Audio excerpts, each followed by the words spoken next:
સો હે guys, good morning, welcome back to my new video and કેમ છો બધા? આઈ હોપ બધા મજામાં જશો. એન્ડ આજે મારી મોર્નિંગની શરૂઆત કંઈક વહેલી જ થઈ હતી, બટ મેં વહેલા જ્યારે રીડિંગ કરવા જાગી હતી ત્યારે મેં વ્લોગ શૂટ નથી કર્યો એન્ડ ડાયરેક્ટ અત્યારે 11 વાગે કરી રહી છું ઓલરેડી મોર્નિંગ રૂટીન ફિનિશ કરી. એન્ડ મોર્નિંગમાં મેં વહેલી જ્યારે રીડિંગ કરવા જાગી હતી ત્યારે મેં આજે બંધારણ રીડ કર્યું હતું એન્ડ એમાં મારું ચેપ્ટર ચાલુ છે રાજ્યની કારોબારી. સો એ હાફ ચેપ્ટર મોર્નિંગમાં જ ફિનિશ થઈ ગયું છે. હાફ ચેપ્ટર છે મેં અત્યારે ફિનિશ કરીશ. એન્ડ બંધારણ જોડે અત્યારે મેં ન્યૂ સબ્જેક્ટ સ્ટાર્ટ કર્યો છે, એ છે ભારતની ભૂગોળ. સો આમાં બી મેં 2 ચેપ્ટર કરી નાખ્યા છે, 14 સમથિંગ ચેપ્ટર છે. સો આ મંથની અંદર ભૂગોળ એન્ડ બંધારણ બંને મેં એક જોડે જ ફિનિશ કરવાની છું, કેમ કે બંધારણ હાફ થઈ ગયું છે, હાફ જ બાકી છે. એન્ડ જોડે જોડે મેં રિઝનિંગ બી કરું છું. સો રિઝનિંગના 10 ચેપ્ટર સમથિંગ એ બી થઈ ગયા છે, 27 સમથિંગ છે. સો આ મંથમાં એ બી મેં ફિનિશ કરી નાખવાની છું. સો આ ટાઈપનું અત્યારે મારું સ્ટડી રૂટીન કંઈક ચાલી રહ્યું છે. And syllabus wise and topic wise જે આપણને સિલેબસ મળ્યું છે એ જ રીતે મેં અત્યારે મારી પ્રિપરેશન ચાલુ કરી દીધી છે ફરીથી, કેમ કે 3 મંથ યા ફિર 4 મંથ ગણો, કંઈ પણ ગણો, બટ એટલો ટાઈમ છે સિલેબસ પૂરો કમ્પ્લીટ કરવા માટે. સો ફાઇનલી મેં મારું સિલેબસ કંઈક કમ્પ્લીટ આ રીતે અત્યારે કરી રહી છું. એન્ડ સૌથી વધારે આપણા જે સિલેબસની અંદર સૌથી વધારે માર્ક્સ કવર કરતું હોય તો બંધારણ છે એન્ડ મેથ્સ રીઝનિંગ. સો અત્યારે એમના પર બી મેં ફોકસ કરું છું. એન્ડ જિયોગ્રાફી, હિસ્ટ્રી વગેરે એ બધું કમ્પ્લીટ કરી એન્ડ રિવાઇઝ ફટાફટથી જ્યારે એક્ઝામ આવે પહેલાં કમ્પ્લીટ થાય એ રીતની મારી અત્યારે કંઈક તૈયારી ચાલી રહી છે.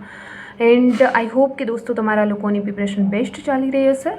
એન્ડ કમેન્ટ સેક્શનમાં જણાવજો તમારા લોકોનું સિલેબસ કમ્પ્લીટ થઈ ગયું છે યા ફિર ક્યાં પહોંચ્યા છો યા ફિર સ્ટાર્ટ નથી કર્યું.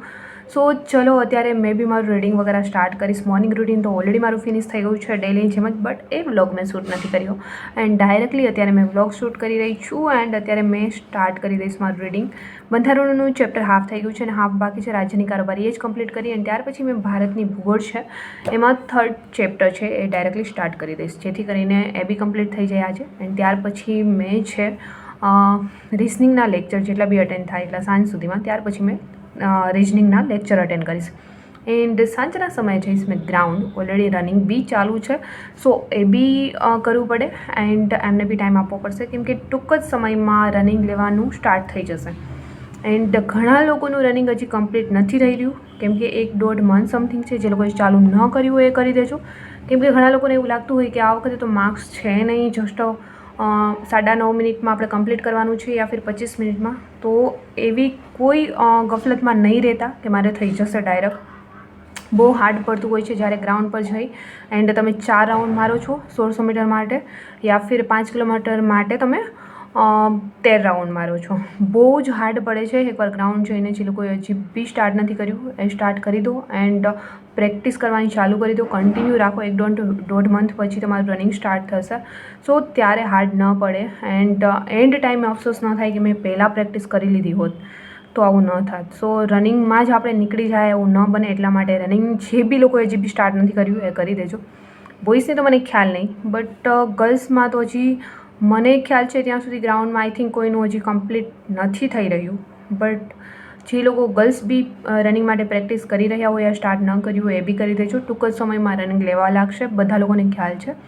સો ચલો અત્યારે મેં બી મારું રીડિંગ વગેરે સ્ટાર્ટ કરી દઈશ, કેમ કે સિલેબસ બી કમ્પ્લીટ કરવું એમની જોડે જોડે જરૂરી છે. જસ્ટ દોડવાથી તો કંઈ થઈ જવાનું નથી. સો અત્યારે મેં બી મારું રીડિંગ વગેરે સ્ટાર્ટ કરીશ એન્ડ ત્યાર પછી તમને બી મળીશ મેં આગળ બ્લોગમાં. સૌથી પહેલાં અત્યારે મેં મારું સ્ટડી ટેબલ ક્લીન કરી એન્ડ ત્યાર પછી મારું સ્ટડી છે સ્ટાર્ટ કરીશ. એન્ડ આગળ કહ્યું એમ અત્યારે બંધારણ જ મેં રીડ કરીશ, કેમ કે વહેલી સવારમાં મેં આજે બંધારણનું ચેપ્ટર સ્ટાર્ટ કર્યું હતું, એ હાફ થઈ ગયું છે. હાફ મેં કમ્પ્લીટ કરી નાખીશ. એન્ડ ઓલરેડી સહેજાદ કાજી સરની બુક્સમાંથી 16 ચેપ્ટર છે કમ્પ્લીટ થઈ ગયા છે, 50 સમથિંગ છે. સો આ મંથમાં જ મારે આખી બુક કમ્પ્લીટ કરવાનો ટાર્ગેટ છે. એન્ડ જોડે જોડે ભારતની ભૂગોળ એન્ડ રિઝનિંગના 27 સમથિંગ ટોપિક છે. એ બધા ટોપિક તો નહીં બટ ફૂલ ચેપ્ટર જ છે ઓલરેડી. સો 27 સમથિંગ છે, એમાં મેં અત્યારે 10-11 સમથિંગ પહોંચેલી છું. સો આ મંથની અંદર એ બી મેં કમ્પ્લીટ કરવાનું વિચારી રહી છું કે 3 છે એ ફાઇનલી રિઝનિંગ, ભારતની ભૂગોળ એન્ડ બંધારણ. પ્રોપરલી કમ્પ્લીટ થઈ જાય. અત્યારે મારો ટાર્ગેટ આવો જ છે. સો મેં અત્યારે એ જ રીતે રીડ કરી રહી છું કે આ મંથની અંદર એટલું કમ્પ્લીટ થઈ જશે તો આગળના મંથમાં મેં ન્યૂ સબ્જેક્ટ છે મારા સ્ટાર્ટ કરી શકીશ એન્ડ જોડે આગળના જે વિષયો રીડ થઈ ગયા છે એમને રિવાઇઝ બી કરી શકીશ. સો આ રીતે અત્યારે મેં મારું કંઈક ટાર્ગેટ રાખી એન્ડ મારું રિવિઝન નહીં બટ રીડિંગ કરી રહી છું. રિવાઇઝ તો મેં આગલા મંથથી જ સ્ટાર્ટ કરીશ જે બુક્સ પહેલાં મારે વચ્ચે ગઈ છે GCRT વગેરે. એન્ડ કોઈની કમેન્ટ્સ હતી કે NCERT અને GCRT બંને એક જ બુકમાં કવર થઈ જાય એવી બુક સજેસ્ટ કરો. સો NCERT અને GCRT બંને એક જ બુકમાં કવર થાય એવી આઈસ એકેડમીની માસ્ટર કરીને એક બુક છે. એ બહુ જ સરસ રીતે બનાવેલી છે. એમની અંદર બંને કવર થઈ જાય છે એન્ડ લખાણ બી બહુ સારું છે જેથી કરીને રીડ કરવામાં બોરિંગ બી નહીં થવાય એન્ડ રિવાઇઝ બી ફટાફટ થઈ જશે.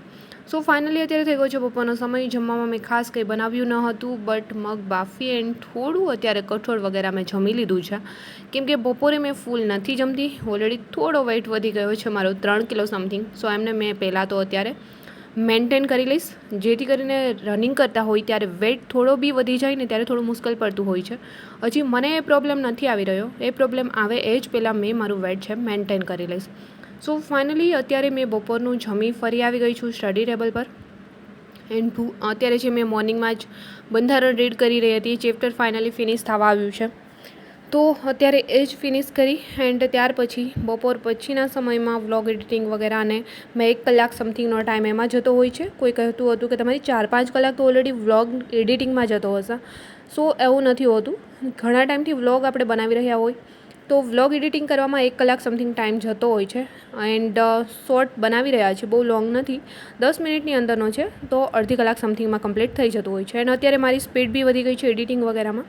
સો એટલો ટાઈમ નથી લાગતો. સો એમને બી મેં થોડો ટાઈમ આપી દઈશ વ્લોગ એડિટિંગ વગેરે એન્ડ ટાઈમ પર અપલોડ કરી દઈશ. એન્ડ ત્યાર પછી ફરી મારી જે ભારતની ભૂગોળનું જે ચેપ્ટર છે બંધારણ કમ્પ્લીટ થઈ જાય ત્યાર પછી સાંજ સુધીમાં એ બી કવર કરી લઈશ. એન્ડ પછી ગ્રાઉન્ડ જવાનો ટાઈમ તો ઓલરેડી થઈ જશે. એ પહેલાં ટાઈમ બચશે તો રિઝનિંગના લેક્ચર છે એ મેં કન્ટિન્યુ કરીશ બટ જે રીતે ટાઈમ બચે છે ઓલરેડી રીડિંગ કરતાં અત્યારે થઈ ગયું છે સાંજનો સમય. બંધારણ વગેરે કમ્પ્લીટ થઈ ગયું છે એન્ડ ભૂગોળ થોડી સ્ટાર્ટ હજી તો મેં કરવાનું વિચારી રહી હતી ત્યાં સુધીમાં 5:30 સમથિંગ થઈ ગયા છે. એન્ડ ત્યાર પછી અત્યારે મેં વ્લોગ શૂટ કરી રહી છું ગ્રાઉન્ડ આવીને ઓલરેડી કેમ કે રનિંગ વગેરે સ્ટાર્ટ કરી દીધું છે, થોડી એક્સરસાઇઝ વગેરે. એન્ડ ઓલરેડી અત્યારે ચલો મેં મારું રનિંગ વર્કઆઉટ છે એ અહીંયા જ ફિનિશ કરીશ એન્ડ ત્યાર પછી તમને બી મળીશ મેં વ્લોગમાં. બટ આજે વ્લોગ મેં વધારે કન્ટિન્યુ આગળ નથી કરવાની. રનિંગ વગેરે એન્ડ એક્સરસાઇઝ વગેરે ફિનિશ થાય ત્યાર પછી મારો વ્લોગ બી મેં અહીંયા સમાપ્ત કરી દઈશ. સો કન્ટિન્યુ આ જ રીતે આજે બી મેં રનિંગ કરી રહી છું કેમ કે 6 રાઉન્ડ ઓલરેડી 400 મીટરના મેં લગાવી લીધા છે એન્ડ એમનો ટાઈમિંગ છે 1-2 રાઉન્ડનો 1:30 અરાઉન્ડ એન્ડ બીજા રાઉન્ડમાં 2:20 2:30 સમથિંગ નોર્મલી રનિંગમાં આવી રહ્યો છે.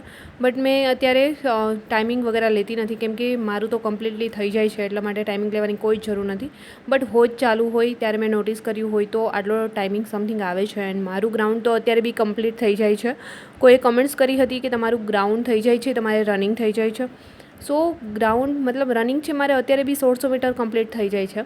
સો એમનું કોઈ ટેન્શન નથી. જસ્ટ સિલેબસ કમ્પ્લીટ થઈ જાય જેટલો બી સમય બચ્યો છે સિલેબસ કમ્પ્લીટ કરવા ઉપર નહીં. સિલેબસ કમ્પ્લીટ તો ધારીએ તો 2 મંથની અંદર બી થઈ જશે બટ એમને વારંવાર રિવાઇઝ કરી એન્ડ કમ્પ્લીટ તૈયારી કરી લઈ એના માટે મેં અત્યારે એ જ રીતે પ્રિપેર કરી રહી છું જેટલો બી સમય બચ્યો છે. સો આ રીતે કંઈક કરીશ એન્ડ ટૂંક જ સમયમાં મારા વ્લોગ છે થોડો ટાઈમ છે સ્કીપ બી થશે એન્ડ આઈ થિંક બંધ બી થઈ જાય. આઈ વિલ ટ્રાય કે મેં અપલોડ કરું બટ જોઈશ જેવો બી સમય આગળ વધે છે એ રીતે મેં મારી યુટ્યુબ કન્ટિન્યુ કરીશ નહીં તો શોર્ટ્સ વ્લોગ મળી જશે. સો આઈ હોપ કે આજનો વ્લોગ બી તમને પસંદ આવ્યો હશે એન્ડ તમારી ક્વેરી હતી એ બી સોલ્વ થઈ ગઈ હશે. એન્ડ આજનો વ્લોગ પસંદ આવ્યો છે તો વ્લોગને લાઇક, કમેન્ટ, શેર, સબસ્ક્રાઈબ કરવાનું નહીં ભૂલતા. તમારી એક કમેન્ટ્સથી મને બી મારામાં બી પોઝિટિવિટી આવે છે આગળ વ્લોગ અપલોડ કરવામાં એન્ડ ફીડબેક જેવું બી કામ કરે છે જેથી કરીને મને ખ્યાલ આવે કે આગળ મારે વ્લોગ અપલોડ કરવો યા ફિર નહીં કરું તો બી કઈ ટાઈપનો એન્ડ તમારી રિક્વાયરમેન્ટ શું છે. સો ફાઇનલી આજનું રનિંગ વર્કઆઉટ ફિનિશ એન્ડ મેં બી થઈ ગયું છું રિટર્ન. અત્યારે રસ્તામાં જતાં સૌથી પહેલાં અહીંયા મકાઈ ખાવા માટે આવી ગઈ છું. સો એ બી ખાઈ લઈશ એન્ડ ત્યાર પછી થોડો નાસ્તો વગેરે કરી એન્ડ મેં નીકળી જઈશ મારા રૂમ પર જવા માટે. એન્ડ ફાઇનલી આજનો વ્લોગ બી મેં અહીંયા સમાપ્ત કરીશ એન્ડ જલ્દી મળીશું મારા એક ન્યૂ વ્લોગ સાથે. ત્યાં સુધી બધાને બાય એન્ડ ટેક કેર.